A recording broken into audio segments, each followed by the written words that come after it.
இல்லைங்க ஒரு கதையாவே யோசிச்சு பாருங்களேன். பாஷா ஏன் மாணிக் பாஷாவா மாறினான்றதுக்கு ஒரு கதை இருக்கும் இல்லையா? அதுல வந்து ஒரு முஸ்லீம் ஃப்ரெண்டு அங்கதான் வந்துட்டு அவங்க லைஃப் ஸ்டார்ட் ஆகுது. ஒரு அநியாயத்தை தட்டி கேட்குறாங்க. தட்டி கேட்கும்போது பிரச்சனை ஆகுது.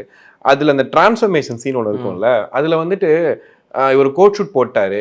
இவரு வந்துட்டு தாடி வச்சுட்டாரு. இவரு கண்ணாடி போட்டாரு. இவரு பாஷாவாயிட்டாரு. பணக்காரர் ஆயிட்டாருன்னு காட்டியிருக்க மாட்டாங்க.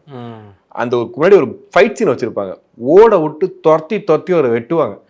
அந்த சீனை எடுத்த விதத்தை நீ பார்த்தா தெரியும். அது நார்மலா எடுத்திருந்தா கூட அவ்வளவு பெருசா தெரிஞ்சிருக்காது. ஒரு ஸ்லோ மோஷனும் சேர்த்து, ஒரு ஃபாஸ்ட் மோஷனும் சேர்த்து, ஒரு மாதிரி அதை பார்த்தாலே நமக்கு பதட்டமாகும். அந்த கத்தியும் அதுவும்.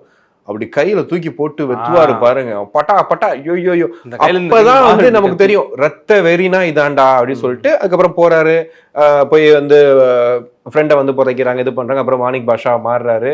ஆனா ஃபேமிலிக்கு எவ்வளவு உண்மையா இருக்கணும் அதுவும் இருக்கும். இதுல பெரிய ட்விஸ்ட் என்னன்னா ரகுவரன் கிட்ட ஒர்க் பண்றவர் வந்துட்டு இவங்க அப்பா.